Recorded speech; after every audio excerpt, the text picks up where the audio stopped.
Eh bien, nous accueillons Ambre, notre Sexy News, et bien sûr, elle va nous parler donc des ennemis du désir. Et Yves Pslatty, vous pouvez réagir, bien sûr, à chaque instant. Attention, hein, Ambre, vous êtes surveillée par Yves Pslatty, soyez positive. Non. Et je suis impressionnée en plus, il m'impressionne. Bon. Bonjour Yves, bonjour Brigitte. Alors je vais en citer quelques-uns, mais bien évidemment, je n'ai pas la science infuse, mais j'ai relevé les 6 principaux pour moi. Et vous allez me dire si vous êtes d'accord. Le premier ennemi du désir, pour moi, c'est le stress. Et le stress, pourquoi ? Parce qu'il a un impact réellement psychologique et physiologique. Quand on est stressé, on focalise complètement sur soi et nos problèmes, en fait. Et puis, on n'a pas la tête à ça. On n'a jamais la tête à faire l'amour. On voit tout de manière négative, même soi, enfin surtout soi. Et on se sent peu désirable. On est envahi par la fatigue. Il faut savoir aussi que le stress, ça réduit la sécrétion d'hormones sexuelles. Et c'est quoi les hormones sexuelles ? Pour une femme, c'est l'œstrogène et la progestérone. Et pour l'homme, c'est la testostérone, qui est la vraie hormone de la libido. Donc le stress a un réel impact très, très négatif sur le désir. Et on peut dire aussi que ça tue le sexe, finalement.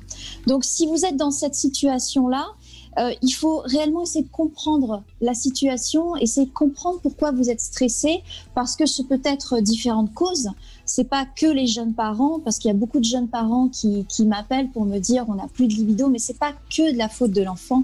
C'est peut-être aussi parce que vous êtes stressés, les jeunes parents. Il faut comprendre cette réalité, il faut comprendre pourquoi on est stressé. Ce peut être le travail aussi, et puis ce peut être ce qui se passe en ce moment finalement. Je sais pas si on était moins stressé il y a 200 ans, mais en tout cas les choses font qu'aujourd'hui il paraît que les gens font de moins en moins l'amour, et je pense que réellement, c'est le stress qui a un impact négatif là-dessus. Voilà. Alors ça, c'était le stress. Yves, vous êtes d'accord ? D'accord, Yves. Donc, est-ce que dans vos 5, il y a la fatigue aussi ? Non, je ne l'ai pas nommé. Vous ne l'avez pas nommé. Donc, stress et fatigue. Donc, j'ai quand même un petit bémol. C'est juste. Pour la majorité des gens, c'est ça. Hein. Pour la majorité des gens, le stress et la fatigue vont jouer de façon tout à fait négative. Il y a quelques années, il y a eu une étude qui a été faite en Angleterre. Ils se sont rendus compte que, donc les gens font de moins en moins l'amour, ils se sont rendus compte qu'il y avait dans le grand sondage, il y avait un petit groupe de gens qui étaient ensemble depuis 30 ans. Donc, ce sont des gens entre 50 et 60 ans. Ils étaient ensemble depuis 30 ans et 5 fois par semaine, ils faisaient l'amour. Ils se sont demandé comment est-ce possible. Les gens, vous savez, après 15 ans, un tiers des gens arrêtent complètement de faire l'amour entre eux. Hein. Donc, arrête carrément. Des personnes après, bah dites donc, c'est horrible. Ils se sont dit, mais c'est quoi ces gens-là ? Comment ça se fait que ces gens-là, après 30 ans, ils font 5 fois l'amour ? Alors, ils se sont dit, on va plus creuser, on va prendre ce groupe-là pour voir s'il y a un dénominateur commun dans ce groupe-là. Il y avait un dénominateur commun, ils l'ont trouvé. Vous savez, c'est quoi ? Ce sont des gens qui travaillent 60 heures par semaine, et monsieur et madame. Alors, mettre tout ça sur la fatigue, non. Mais c'est quoi leur truc ? C'est une philosophie de vie. Le sexe, ça fait partie d'une philosophie de vie. Je travaille beaucoup, je suis fatigué. En sortant du boulot, je ne vais pas aller au fitness club, je vais rentrer chez moi et je vais m'occuper de mon partenaire ou de ma partenaire et on va passer une bonne soirée. Donc, c'est une philosophie de vie. La relaxation, il la trouve dans la sexualité. Alors, de dire stress et fatigue, oui, pour la majorité des gens, mais quand même, il y a une minorité des gens où c'est tout à fait le contraire. Donc, ils vont justement beaucoup faire l'amour pour se déstresser. C'est un bon médicament. Hein, oui, c'est du sport aussi, hein, de toute façon, l'acte physique. Ça reste un sport très léger. Hein. On ne dépense pas beaucoup de calories quand on fait l'amour, hein, Ambre. C'est pas le sport le plus énergétique. Oh, ça dépend des positions que vous faites. C'est vrai, mais enfin bon. Ça dépend de l'intensité de l'orgasme. Hein. Oui. Il y a des petits orgasmes, des grands orgasmes. Hein. Alors, le deuxième ennemi que j'ai trouvé, c'est le manque de dialogue dans le couple. Le manque de dialogue, parce que finalement, on le dit assez souvent dans l'émission de Brigitte, la sexualité, parler de cul, même dans un couple, c'est hyper compliqué. C'est très tabou et les gens n'arrivent pas à se parler, même quand on est en couple, comme vous le dites depuis plus de 15 ans, parce qu'on peut parler aussi de choses très techniques et on n'arrive pas à trouver les mots pour parler à son conjoint. Donc, on n'arrive pas aussi à lui dire qu'on a une baisse de désir, et ça peut être important de lui dire. parce que ce peut être lui dire sans le froisser et dire c'est pas de ta faute, mais je suis fatiguée en ce moment, donc j'ai une baisse de libido. Ou ce peut être compliqué de parler de ses envies qui peut-être changent ou de ses fantasmes. Et là encore, c'est vraiment le manque de dialogue qui fait que on n'arrive plus à parler, on n'arrive plus à communiquer et finalement on a cette baisse de désir. On est peut-être rentré aussi dans une monotonie dans le couple.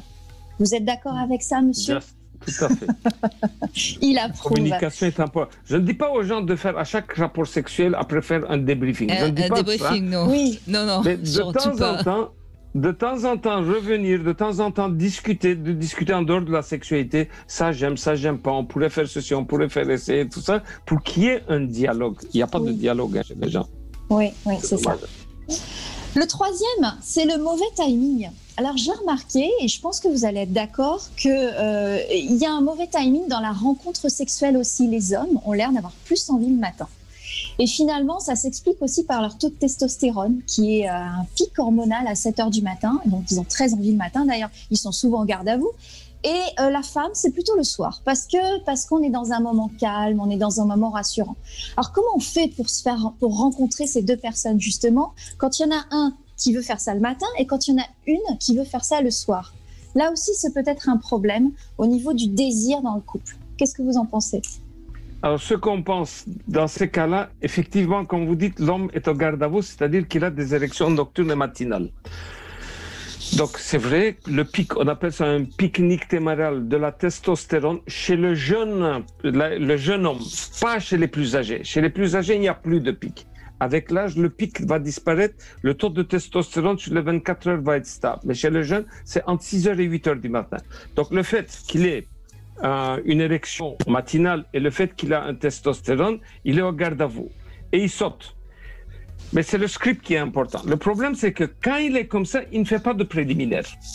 Il ne fait pas de préliminaire, il va directement aux choses sérieuses. Donc, d'où la femme peut le repousser. Attends, là, toi, tu es prêt, moi, je ne suis pas du tout prêt, tout ça. Alors, qu'est-ce qu'on fait alors dans ces cas-là? On va dire le script sexuel, si de monsieur, c'est il est au garde à vous, clac, il attaque. Madame acceptait de temps en temps de faire ça. Et on va écouter madame, qu'est-ce qu'elle propose? Comme vous dites, le soir, peut-être un petit bain, on prend ensemble, on mange, on boit, et puis on passe aux choses sérieuses. Donc, de dire à monsieur, de temps en temps, tu écoutes madame ce qu'elle te dit, et donc tu fais comme le désir de madame, donc en changeant le script sexuel. 50-50, allez. Ouais, voilà, on fait un pas vers l'autre. On fait un pas vers l'autre, voilà. C'est normal. Le quatrième, le manque de confiance en soi. Et homme-femme, même combat. On a parlé tout à l'heure de la jeune maman qui vient d'avoir un bébé, qui se trouve un peu plus ronde que d'habitude. Donc, il y a une image du corps parfois qui fait qu'après l'accouchement, on se sent moins désirable, on a moins envie. Puis il y a l'homme aussi qui parfois manque de confiance en lui. Je parlerai d'un homme qui vient de perdre son travail. Un homme qui est au chômage se sent un petit peu dévalorisé et complètement anéanti par cette situation. Et il peut connaître une baisse de libido aussi parce qu'il n'a plus de travail, parce qu'il se sent inutile, parce qu'il n'a plus dans les yeux de sa femme l'admiration qu'il peut trouver habituellement. Est-ce que vous êtes d'accord avec ça, le manque de confiance en soi ? On en parle demain.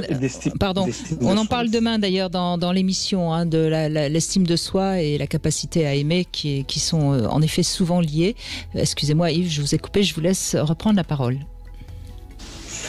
Donc, dans l'exemple que vous voulez donner, le type qui vient de perdre son boulot, donc il a un manque d'estime de lui-même à ce moment-là.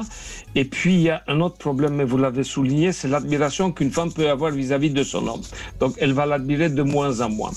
Surtout, et c'est ça où on réagit, il est à la maison. Donc, ça, plus d'une femme m'a raconté. Il a perdu son boulot. Ça fait longtemps qu'il a perdu. Ça fait 5 mois qu'il a perdu son boulot. Elle travaille. Elle arrive à la maison. Elle ouvre la porte et elle le voit sur la table de la salle à manger, son PC ouvert, son laptop. Dès qu'elle arrive, clac, il ferme. Qui sait qu'est-ce qu'il faisait, avec qui il chattait. Bon, laissons ça. Laissons ça de côté. Et le mégot en bouche, pas rasé, pas lavé, sale, en training, tout ça. Et dès que la femme rentre, elle entend les enfants crier, gueuler, tout ça, lui, il ne bronche pas. Dès que il lui dit, il regarde tout ça, bonjour ma chérie, qu'est-ce qu'on mange ce soir? Elle arrive à 7 heures du soir. À votre avis, ce soir, madame va baiser ou pas? Peut-être pas, je ne sais pas, je ne suis pas sûre. Le tableau de Robert et Simone, c'était superbe. Donc, ce qu'on va dire, par contre, si c'est un mec, bon, il n'a pas de boulot, mais elle le voit qu'il cherche du travail, qu'il envoie son CV, ses lettres de motivation, là, son admiration ne va pas chuter. Mais s'il ne fout rien, elle voit qu'il ne fout rien, là, l'admiration va chuter. Il faut juste qu'il ferme son ordinateur un tout petit peu plus tôt avant qu'elle arrive. Voilà, c'est tout. Ne pas se faire chipper. Le 5e, je vais aller peut-être un peu vite parce que peut-être il y a d'autres auditeurs qui veulent parler. Le 5e, c'est l'abstinence. En fait, je crois que vous l'avez peut-être dit aussi en début d'émission, quand il n'y a pas assez d'entraînement, quand on ne se masturbe pas assez, quand on n'irrigue pas assez la zone génitale, on perd le désir. On perd le désir. Voilà, moins on le fait et moins on a envie de le faire.